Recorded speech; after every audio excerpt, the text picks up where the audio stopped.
So, today we will discuss about the pharmacokinetic. अब देखो बच्चों, फार्मा का मतलब होता है ड्रग, काइनेटिक का मतलब होता है मूवमेंट। अब ड्रग क्या है? एक हमारी केमिकल एंटिटी है, एक मॉलिक्यूल है कि किस तरीके से वो हमारी बॉडी के अंदर जाती है और जाने के बाद वो एब्जॉर्ब होती है, डिस्ट्रीब्यूट होती है, मेटाबोलाइज होती है एंड एक्सक्रीट होती है। अब बेसिकली क्या बोल रहे हैं हम? फार्माकोकाइनेटिक क्या है? Is the study of absorption, distribution, metabolism and elimination. एक एक वर्ड को हम समझते जाएंगे। एब्जॉर्प्शन क्या है? किस चीज़ को एब्जॉर्ब करना। सपोज इट, ये मेरी नॉर्मल बॉडी बनाई ह्यूमन की, ये ड्रग मॉलिक्यूल है। जैसे ही इसने माउथ के थ्रू ये ड्रग ली और वो क्या करी, ईसोफेगस के थ्रू कहाँ चलेगी? हमारे स्मॉल, ठीक है जी, स्टमक में, देन उसके बाद स्मॉल इंटेस्टाइन में। तो ये क्या हो गया? एब्जॉर्प्शन। अब यहाँ पर हमने पढ़ना है कि डिस्ट्रीब्यूट, कि जब हमारी ड्रग स्टमक में जा रही है या स्मॉल इंटेस्टाइन में जा रही है, उसके बाद वो डिस्ट्रीब्यूट होना शुरू करती है, तो उसको क्या बोलते हैं हम? डिस्ट्रीब्यूट। डिस्ट्रीब्यूट होने के बाद जब वो ब्लड वेसल्स के थ्रू हमारे लीवर तक, जिसको हम पोर्टल सिस्टम बोलते हैं, लीवर तक जा रही है, और जब लीवर के अंदर जाकर वो स्टोर होती है, ठीक है जी, और वो पूरी की पूरी बॉडी के अंदर चली जाती है, या हमारे सेल्स की रिक्वायरमेंट को पूरा करती है, या हमारे टिश्यू के रिक्वायरमेंट्स को पूरा करती है, उसको बोलते हैं हम मेटाबॉलिज्म। एलिमिनेशन किसको बोलते हैं? स्मॉल इंटेस्टाइन के बाद जब ड्रग हमारी वेस्ट फीकल मैटर के अंदर आती है, जो कि लार्ज इंटेस्टाइन के अंदर प्रॉपर ड्रग आने के बाद, मतलब कि जितनी यूटिलाइज होनी थी वो हमारी बॉडी के अंदर हो गई, लीवर के अंदर जितनी स्टोर होनी थी वो हो गई। उसके बाद जो लास्ट ड्रग हमारी जितनी भी बचती है, या तो वो लार्ज इंटेस्टाइन के थ्रू, ठीक है जी, फीकस मैटर के थ्रू निकल जाती है, ठीक है जी, जिसको हम क्या बोल रहे हैं? एनस, ठीक है जी, रेक्टम एनस, एनस के थ्रू निकल जाती है, और या फिर वो किसी और जरिए से निकल जाती है, जैसे हम बोलते हैं स्वेटिंग होगी, पसीना आ गया, ठीक है जी, उसके थ्रू भी कुछ भी ड्रग हमारी क्या होती है? हमारी बॉडी से बाहर निकल जाती है। अब हम यहाँ बात कर रहे हैं पूरे के पूरे सिस्टम को, फार्माकोकाइनेटिक को हमने एक नाम दे दिया। क्या कर रही है? Movement of drug with in and outside the body.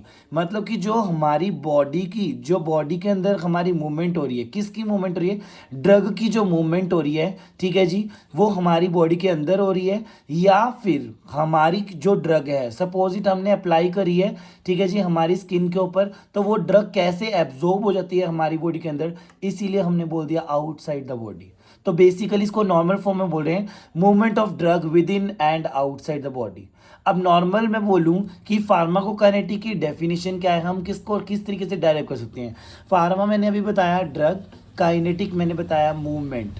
मतलब कि what body does to the drug, ठीक है जी, कि बॉडी क्या कर रही है ड्रग के साथ, कि जैसे ही ड्रग हमारी बॉडी के अंदर एंटर हुई, वो बॉडी उसके साथ क्या रिएक्शन दे रही है, तो उसको हम बोलते हैं फार्माकोकाइनेटिक। बिकॉज काइनेटिक का मतलब होता है मूवमेंट, कि ड्रग की मूवमेंट किस तरीके से हो रही है। अब यहां पढ़ रहे हैं हम ड्रग, ठीक है जी, क्या कर रही है? कोई ना कोई स्पेसिफिक रिस्पॉन्स देती है। अब स्पेसिफिक रिस्पॉन्स क्या दे रही है? एडजुकेंट, ठीक है, जैसे एफिशिएंट या एडजुकेंट क्या है? Concentration, plasma and blood. अगर वो फ्लूइड के अंदर ड्रग मिक्स होगी तब भी कोई ना कोई कंसंट्रेशन से एक्शन या स्पेसिफिक रिस्पॉन्स देगी। अगर वो ड्रग ब्लड के अंदर मिक्स हो रही है तब भी कोई ना कोई रिस्पॉन्स प्रोड्यूस होगा। अब यहाँ बात करें हम, ये ड्रग है या कोई भी हमारा मॉलिक्यूल है या केमिकल एंटिटी है, जिसको हम मेडिसिन का नाम दे रहे हैं या ड्रग का नाम दे रहे हैं। जैसे ही ये ड्रग हमने अपनी, ठीक है जी, माउथ के थ्रू, ऑरल कैविटी के थ्रू या बक्कल कैविटी के थ्रू हमने ये ली, ठीक है जी, ऑरल कैविटी के थ्रू ली। जैसे ही हमने ये ड्रग ली, उसके बाद वो कहाँ जाएगी? हमारे स्मॉल इंटेस्टाइन में, ठीक है जी, स्टमक में गई, फिर स्मॉल इंटेस्टाइन में गई। अब स्मॉल इंटेस्टाइन को अगर मैं लार्ज, थोड़ा सा लार्ज करके देखूँ, ये मैंने व्यू दिखा रखा है, यहाँ पे जो लार्ज मैंने स्मॉल इंटेस्टाइन का पार्ट दिखाया है, उसकी जो मेम्ब्रेन होती है, स्मॉल इंटेस्टाइन की जो वॉल ऑफ इंटेस्टाइन जिसको बोल रहे हैं, वहाँ पे हमारी एक ब्लड वेसल होती है, जिसके अंदर ड्रग धीरे धीरे क्या करती है? एब्जॉर्ब होना शुरू करती है। एब्जॉर्ब होने के बाद ड्रग क्या कर रही है? या तो वो क्या, इसको बोल रहे हैं हम, जैसे ही एब्जॉर्ब हुई, इसको हम किसके अंदर हुई? ब्लड वेसल्स के अंदर, तो उसको हम क्या बोल रहे हैं? Movement of molecule from the site of administration. Movement मतलब कि जो ड्रग का मॉलिक्यूल है, ड्रग एक मॉलिक्यूल है, उसकी मूवमेंट होनी शुरू हुई from the site of administration to the systemic circulation, मतलब कि हमारी ब्लड वेसल्स के अंदर उसकी क्या हुई, एब्जॉर्प्शन शुरू होने लग गई या फिर एडमिनिस्टर होना वो शुरू हो गया धीरे धीरे। अब ये जो ब्लड वेसल्स वॉल है या इंटेस्टाइन वॉल है, पहले वो इंटेस्टाइन वॉल के अंदर थी, फिर वो ड्रग ने रिस्पॉन्स देना शुरू किया किसको, ब्लड वेसल्स की वॉल को, तो ये यहाँ पर मिक्स हुई। मिक्स होने के बाद ये धीरे धीरे जो भी हमारी वेन्स हैं या आर्टरीज हैं या कैपिलरीज हैं, ये उनके अंदर जाना शुरू हुई। ये कहाँ कनेक्ट होगी, लीवर के अंदर, तो उसको क्या बोल देंगे हम, मेटाबॉलिज्म। उसके बाद जो हमारा वेस्टेज बचा, ठीक है जी, मतलब कि जो हमारी ड्रग यूज नहीं होनी हमारी बॉडी के थ्रू, या तो वो मैंने बताया तुम्हारे को स्वेटिंग के थ्रू, पसीने के थ्रू बाहर निकलेगी, या फिर वो कहाँ निकल जाएगी, ये स्मॉल इंटेस्टाइन बना दिया। उसके बाद ये क्या हुआ, लार्ज इंटेस्टाइन। उसके बाद यहाँ ये वाला पार्ट क्या हो गया, रेक्टम देन एनस। इसके थ्रू यहाँ पर एक स्पिंक्चर्स लगे होते हैं, स्पिंक्चर्स। अगर मैं नॉर्मल बात करूं, स्पिंक्चर्स क्या हैं, एक मसल्स रिलैक्सेंट है, मतलब कि ये क्या करते हैं, यहाँ पे मस्कुलर टोन है, ये पार्ट है, इसको रिलैक्स कर देते हैं, जिससे क्या होता है कि एकदम से हमारे को अर्ली मॉर्निंग जो हम फ्रेश होने के लिए जाते हैं, तो क्या होता है, यहाँ से टॉयलेट हमारी बाहर निकल जाती है। ठीक है, सेम एज दैट यूरिथ्रा जो हमारे पीनस के अंदर लगा होता है, वहाँ पे भी स्पिंक्चर होते हैं कि जैसे ही हमारे ब्रेन को मैसेज आता है कि अब मुझे वॉशरूम जाना है, यहाँ से वो क्या करता है, हमारा फीकल मैटर बाहर निकल जाता है, जो हमारा वेस्टेज होता है, उसी के थ्रू जो हमारी ड्रग यूज़ नहीं होगी वो क्या होगी, बाहर निकल जाएगी। अब यहाँ बात कर रहे हैं हम मैकेनिज्म कि कौन कौन से मैकेनिज्म हो सकते हैं, कि ड्रग कैसी होनी चाहिए और वो किस तरीके से फ्यूज़ होके हमारी बॉडी के अंदर जाती है, या कोई भी सेल है, कोई भी टिश्यू उसको क्रॉस कर देती है। इसको अंडरस्टैंड कर रहे हैं। यहाँ बोला हमने मैकेनिज्म, तो क्या है ये, movement of molecule across the cell membrane. Movement हो रही है मॉलिक्यूल की, किसके क्रॉस, सेल मेम्ब्रेन। अब यहाँ बात करें कि जो सेल मेम्ब्रेन है वो क्या है, is a lipid by layer, lipid molecule से बनी हुई है, और ये क्या है, बाय लेयर है, 2 लेयर से बनी हुई है। अगर ये देखा जाए तो यहाँ पे बता रहे हैं ये फॉस्फोलिपिड मॉलिक्यूल है, लेयर 1 एंड लेयर 2, जिसको हम बाय लेयर का नाम दे रहे हैं। ठीक है जी, और ये क्या है, ऊपर जो ये हमने बताया है, ये वाला जो पार्ट है इसको हम बोलते हैं हेड, और ये किससे बना हुआ है, फॉस्फेट ग्रुप से बना हुआ है और ग्लिसरॉल से बना हुआ है। ये क्या है, हमारा वाटर सोल्यूबल मॉलिक्यूल होते हैं। कैसे होते हैं ये, वाटर सोल्यूबल मॉलिक्यूल। और ये जो फैटी एसिड हैं ये क्या है, वाटर इनसोल्यूबल मॉलिक्यूल होते हैं, जिसको हम टेल भी बोलते हैं। तो ये जो हमारा हेड वाला पार्ट है इसको क्या बोल रहे हैं हम, हाइड्रोफिलिक।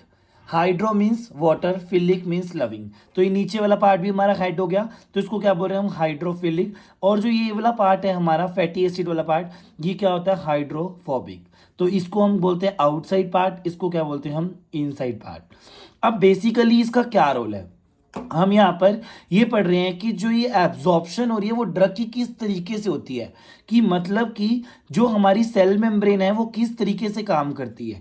हमने बेसिकली एचएपी के अंदर भी डिस्कस किया हुआ है कि जो हमारा सेल है उसकी आउटर मेम्ब्रेन होती है, जिसको प्लाज्मा मेम्ब्रेन कहते हैं, उसी के बारे में हम, उसी सेल मेम्ब्रेन के बारे में अभी हम डिस्कस कर रहे हैं। नेक्स्ट देखिए, यहाँ पर हमने बोला एक है हाइड्रोफिलिक और दूसरा बोल रहे हैं हम हाइड्रोफिलिक, और सेंटर वाला पार्ट क्या हो गया हमारा, हाइड्रोफोबिक। इसी पार्ट को हम बोलते हैं एक्सट्रिंसिक प्रोटीन, बिकॉज ये क्या है, आउटसाइड है, outside the membrane, outside the cell membrane. और ये क्या है, इंट्रिंसिक प्रोटीन, ये क्या है हमारे इनसाइड द मेम्ब्रेन। अब यहाँ पर 2 क्वेश्चंस अराइज हो रहे हैं। एक हमने बोला कि ये एक वाटर सोल्यूबल ड्रग होती है जो कि हमारी बॉडी के अंदर मिक्स हो जाती हैं। दूसरा हम बोल रहे हैं lipid soluble drug. Lipid soluble क्यों बोल रहे हैं, बिकॉज यहां पर जो बात हो रही है लिपिड और हाइड्रो का, मतलब कि लिपिड सोल्यूबल ड्रग है और इधर बोल रहे हैं हम हाइड्रोफिलिक है। लिपिड सोल्यूबल और यहां पर लिपोफिलिक होता, मतलब कि लिपिड लविंग होते, तो ये क्रॉस ना करवाती, लेकिन यहां पर ये क्या है, इनका इंटरचेंज है, लिपिड सोल्यूबल ड्रग है और हाइड्रोफिलिक ड्रग है, तो ये क्या करती है, इजीली इस मेम्ब्रेन के अंदर से क्रॉस होने के बाद ड्रग अपना एक्शन शुरू कर देती है बाइंड होने के बाद। दूसरा यहां कह रहे हैं वाटर सोल्यूबल ड्रग, यहां पर हम बोल रहे हैं कि कुछ वाटर सोल्यूबल ड्रग जो हैं वो इस मेम्ब्रेन को क्रॉस नहीं कर पाती, और लिपिड सोल्यूबल ड्रग क्या करती है, क्रॉस कर पाती है। लिपिड सोल्यूबल ड्रग इसीलिए क्रॉस कर पाती है इस मेम्ब्रेन को, बिकॉज जो हमारी ये क्या है, हाइड्रोफिलिक है, हाइड्रोफोबिक है, और दोबारा क्या बोल रहे हैं हम, हाइड्रोफिलिक है। ये जो लिपिड सोल्यूबल ड्रग है वो इजीली इसलिए क्रॉस करती है क्योंकि ये इनका कोरिलेशन नहीं है, इसीलिए इनको रास्ता मिल जाता है, और ये ड्रग क्या करती है, सेल मेम्ब्रेन के थ्रू अंदर जाकर बाइंड होने के बाद अपना एक्शन शो करना शुरू कर देती है।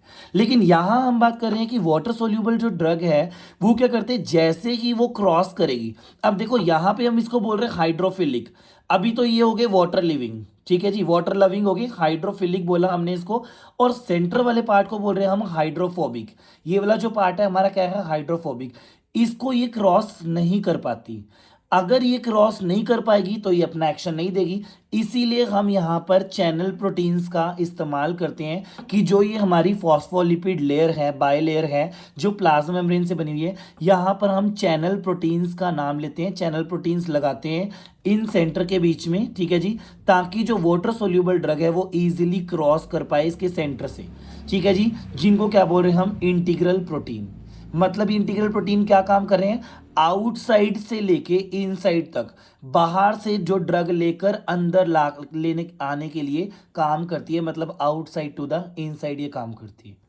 उसके बाद हम बात कर रहे हैं यहाँ पर प्लाज्मा मेम्ब्रेन। क्यों बोल रहे हैं उसको प्लाज्मा मेम्ब्रेन, उसको बोल रहे हैं हम this is a selectively permeable. Selectively permeable का मतलब क्या होता है कि जो चीज़ सिलेक्ट करने के बाद हम उसको परमिएबल करवा सकें, जो फ्यूज करवा सकें, इसीलिए वो रेगुलेट करती है इंटरनल इन्वायरमेंट में, कि जो जब वो सेल के अंदर चली जाएगी तो वो अपना इन्वायरमेंट क्रिएट करेगी और अपना काम करना शुरू करेगी।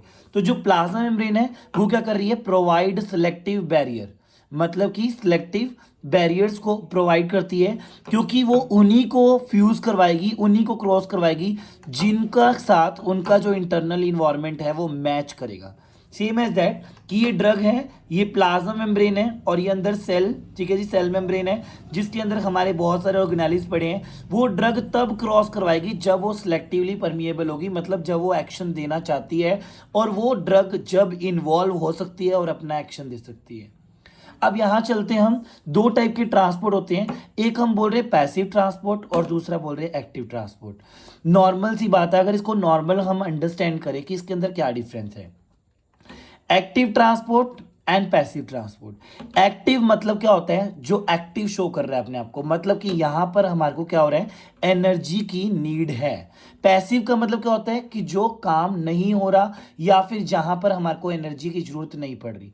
तो यहां क्या बोल रहे हैं हम, जो पैसिव ट्रांसपोर्ट होता है उसको हम डाउन हिल मूवमेंट बोलते हैं, मतलब उसको क्या बोल रहे हैं normally, higher concentration to lower concentration, मतलब कि यहां पर एनर्जी की जरूरत नहीं है। अब मैं इसका एग्जांपल दूं, सपोज इट कि यहाँ पर हम हिल्स पे गए हैं या फिर हम स्विंग्स ले रहे हैं, झूले ले रहे हैं, अगर हम ऊपर से झूले बैठे हैं वो एकदम से स्लाइड होती है जो एकदम से नीचे जाते हैं, मतलब वहाँ पे हमारे को एनर्जी की जरूरत नहीं है कि जैसे ही हम बैठे वो स्लिट करेगा और वो नीचे आ जाएगा। तो इसीलिए बोला कि जो डाउन हिल मूवमेंट्स हैं, मतलब पैसिव ट्रांसपोर्ट है, वो क्या होता है, higher concentration to lower concentration जाता है जहाँ पर हमारे को एनर्जी की जरूरत नहीं होती। सेम एज दैट कि जो ड्रग है वो एकदम से वो क्या करती है, लो कंसंट्रेशन की तरफ जा रही है, तो कहाँ वहाँ पर क्या होता है, एनर्जी की जरूरत नहीं होती। दूसरा बोल रहे हैं हम यहाँ पर एक्टिव ट्रांसपोर्ट। एक्टिव ट्रांसपोर्ट को क्या बोल रहे हैं हम, uphill movement, lower concentration to higher concentration, जहां पर क्या होती है, हमारे को एनर्जी की जरूरत होती है। अभी यहाँ पर हम बात करें जो पैसिव ट्रांसपोर्ट है, ठीक है जी, वो आगे कितने पार्ट के अंदर डिवाइड होते हैं, डिफ्यूजन, ऑस्मोसिस, फैसिलिटेटेड डिफ्यूजन। इससे आगे हम बात कर रहे हैं यहाँ पर कि मेम्ब्रेन प्रोटीन्स कितने टाइप का होता है और उसका फंक्शन क्या होता है, बिकॉज जब तक हमारे को ये बेसिक्स क्लियर नहीं होंगे तब तक हमें कुछ समझ नहीं आएगा कि पैसिव डिफ्यूजन क्या हो रहा है, ऑस्मोसिस क्या हो रहा है, ठीक है जी, ये किस तरीके से काम कर रहे हैं। तो बेसिकली इनको समझना है कि हम ये बोल रहे हैं कि जो ये प्रॉपर क्या है, हमारे पास मेम्ब्रेन है फॉस्फोलिपिड की, जो हम प्लाज्मा मेम्ब्रेन बोल रहे हैं, ठीक है, या फिर मेम्ब्रेन प्रोटीन्स बोल रहे हैं इसको, ये क्या है, एक तरह के हमारे प्रोटीन्स हैं। तो ये कितने तरह के होते हैं और ये काम कैसे करते हैं, जब तक हमें बेसिक क्लियर नहीं होगा तब तक हम डिफ्यूजन ऑस्मोसिस पर नहीं जा सके, हमें नहीं क्लियर होगा कि एब्जॉर्प्शन असल में किस तरीके से हो रही है। तो इसको अंडरस्टैंड करते हैं। इसमें हम बात कर रहे हैं इंटीग्रल प्रोटीन्स। इंटीग्रल प्रोटीन्स क्या हैं, ये 70% प्रोटीन्स किसकी हैं, सेल मेम्ब्रेन की है। मतलब यही सेल मेम्ब्रेन की जो 70% प्रोटीन्स हैं उसी को हम बोल रहे हैं integral protein, 70% protein of cell membrane. उसके बाद बोल रहे हैं हम पंप्स।